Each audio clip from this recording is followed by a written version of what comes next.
À 16 jours du début de l'Euro 2021, l'équipe de France féminine de basket débute sa préparation ici à Mulhouse. Bonjour à toutes et à tous, bienvenue dans ce Palais des Sports de Mulhouse, bienvenue en Alsace pour vivre cette préparation qui se poursuit pour nos Bleus.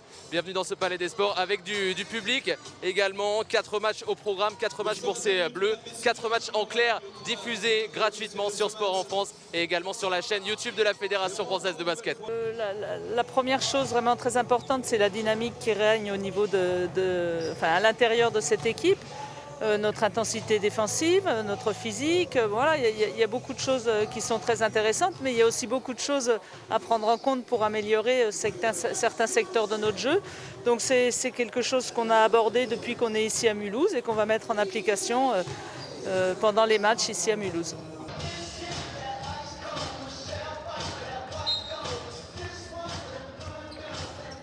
Et c'est parti, ici à Mulhouse, avec ce premier ballon à négocier pour les Françaises. Et le ballon dans les mains de Epoupa. Alix Duché avait commencé le dernier match, mais Alix Duché est en civil. Le premier shoot pour Sandrine Gruda, qui réintègre le groupe, on vous l'a dit. Peña à 3 points, sans hésiter. Et elle décoche ce premier shoot. Ça fait 3-0 pour l'Italie d'entrée. Elles enchaînent l'Italie, 4-2. Vukosavljevic qui pose un écran. C'est très agressif du côté de l'Italie, ça touche sur tous les... Il y a vraiment beaucoup de contacts. Et le 3 points pour la championne de France, Valériane Vukosavljevic. 12 secondes devant sa coéquipière de Schio, Sandrine Gruda, qui s'impose défensivement. On s'en sort bien parce que les Italiennes, elles ne prennent pas vraiment l'écran. Oh, la vitesse d'exécution des Poupas, quasi le coast-to-coast. Elle a traversé le terrain et elle a fait droite-gauche. Finition, main opposée, 7-4, la France est mieux en attaque. Angelo en échec. Ça repart. Et Poupa, le 1 contre 1 à jouer, encore un Eurostep qui passe pour la joueuse de Charnay.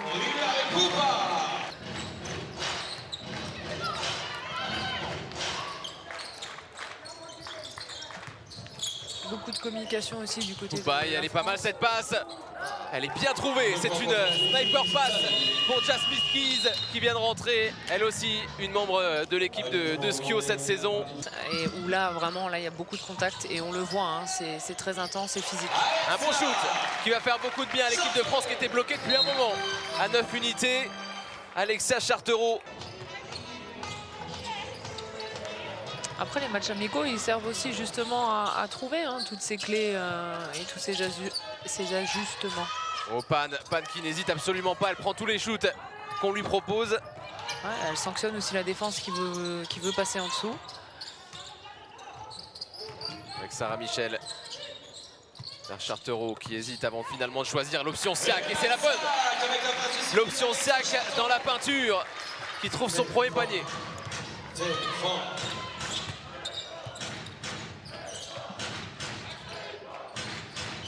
Qui peut nous donner des petites infos que...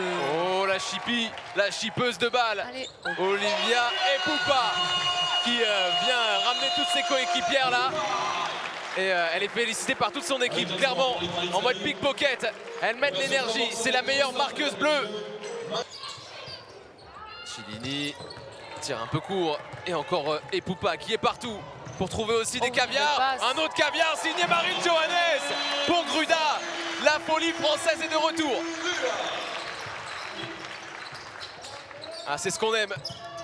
Le showtime signé Johannes, la finition de l'expérimenté Gruda. Les automatismes sont de retour. André, oh la fluidité du mouvement, même si ce panier va être accordé, si. Et Poupa, le main à main avec MJ pour Gruda encore. Super. Ça fonctionne. La passe catapulte. L'équipe de France qui à l'issue de cette première mi-temps est menée sur un petit quart. Une première mi-temps offensivement, peu de points, 25-29. Qu'est-ce qu'il faudra faire en deuxième, Lauriane? On voit vraiment des choses sur les écrans porteurs, sur les placements défensifs. Par contre, offensivement, ça manque vraiment de fluidité, ça manque de simplicité, ça manque de partage de balles. Et peut-être un petit peu trop se poser les questions. Faut repartir confiant. Il faut se dire que les prochains paniers qu'on va prendre, on les prend, mais on va marquer, quoi.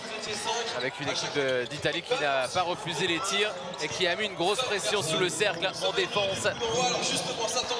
Avec, même s'il y a eu un petit coup de folie, on va dire, en fin de première mi-temps, avec notamment les passes spectacles de Marine Johannes pour servir Gruda ou encore Siak, à l'image, qui a trouvé quelques tirs près du cercle quand même. Une attaque en panne, bloquée à 25 points, pendant que Bestagno poursuit son bout de chemin. Elle a passé les 10 points. Ouais, mais enfin, une petite faute offensive là, si elle avait été sifflée, je suis peut-être un petit peu tatillon, mais bon, Marine est restée un petit peu derrière. Quelle joueuse va tirer son épingle du jeu? Quelle joueuse va mettre le moteur en marche, en route? Le moteur Williams, pourquoi pas? Olivia Epoupa qui sert Gruda, elle est prise automatiquement à 2, voire 3 joueuses. Vukosavljevic à 3 points et elle trouve de l'adresse. Valeriane Vukosavljevic pour revenir à 2 petits points de l'Italie. 12 secondes. Ce ballon qui circule bien, voilà le jeu français qui se met en route avec Miyem. Voilà ce qu'on demande, voilà ce qu'on réclame. Ce qu'on nous a montré, ce qu'elles nous ont montré à Toulouse face à l'Espagne. Un jeu libéré et plaisant. Et les 5 joueuses ont touché la balle. Un jeu en triangle magnifique là. Epoupa qui fait un nombre de kilomètres depuis tout à l'heure. Pour Johannes, c'est un tir à 3 points. La qualité aussi de cette joueuse, ce qui peut déclencher dans n'importe quelle position. Là, il y a de la présence. Siaki est battu physiquement. Ça a accéléré là-dessus. Epoupa, ça repart de l'autre côté. Michel, oh, c'était quasiment un touchdown. Elle a été le chercher avec envie et ça permet à la France de prendre l'avantage. 42-40. Jasmine Keys. Allez, go. Oh, elle est restée droite comme un. Et Alexia Chartereau qui va y retourner. La bonne passe à terre. La vista d'Alexia Chartereau pour Andy Miyem. Allez, il faut de nouveau faire les efforts pour se démarquer correctement.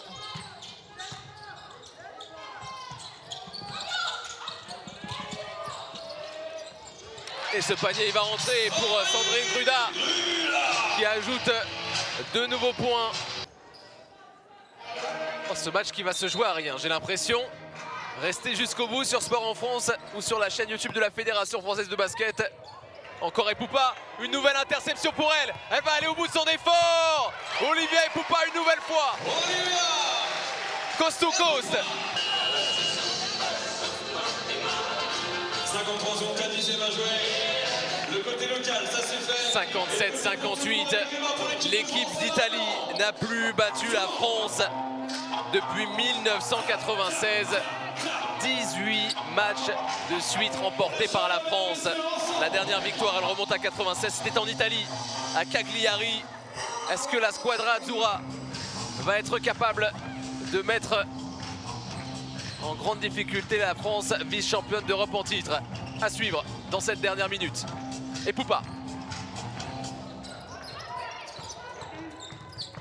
Marine Johannes qui va oser prendre ce tir. Évidemment, celle qui parle italien couramment. Sandrine Gruda face à sa coéquipière Ceschio. Elle s'impose devant Olbis André.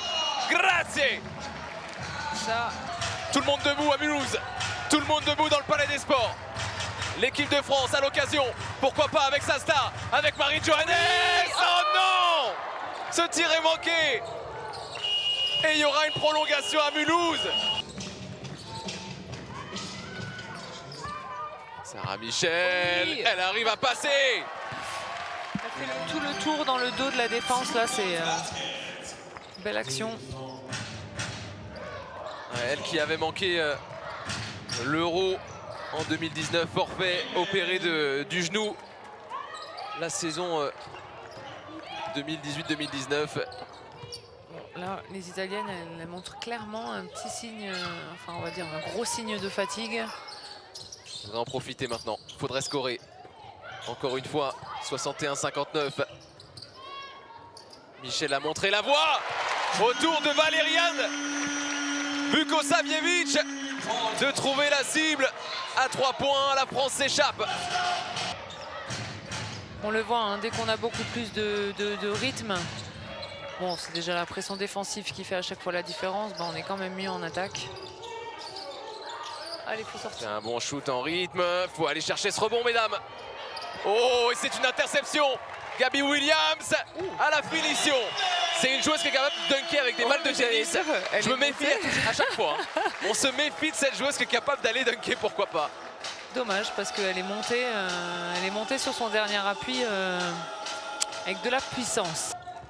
Avec Koubaï qui manque ce dernier shoot. La victoire, elle est française. La victoire de l'équipe de France au mental, au forceps, 69-61. Chaque équipe est en préparation. Après, on n'est pas toutes au même stade de la préparation, mais je pense que c'est bien qu'on ait eu un match après les 2 matchs contre l'Espagne, un match où on s'est fait rentrer dedans un petit peu et puis ça nous a fait du bien, ça nous a remontré un petit peu le vrai niveau de la compétition, ce que ce sera quand les équipes joueront contre la France. Donc voilà, c'était un bon match. On veut gagner à tout prix, là c'est ce qu'on a montré qu'on pouvait gagner à la fin. On savait qu'on allait avoir une équipe très rugueuse sur les contacts et je pense qu'on a subi en premier mi-temps, mais on a su trouver les ressources nécessaires pour réagir. Justement, la rigueur défensive de votre part, vous aviez pris 8 ballons à l'Espagne. Là, c'est 5 ce soir avec aussi des points. Vous êtes en réussite, vous êtes en confiance en ce moment, Olivia, pardon. J'essaie de monter en régime au fur et à mesure comme l'équipe. On a les matchs de préparation pour s'y préparer, c'est le but. Maintenant, c'est une contribution collective. Je pense que chacun a apporté sa pierre à l'édifice. Il ne va pas falloir se satisfaire parce que demain, on va rejouer contre l'Italie, c'est un autre match.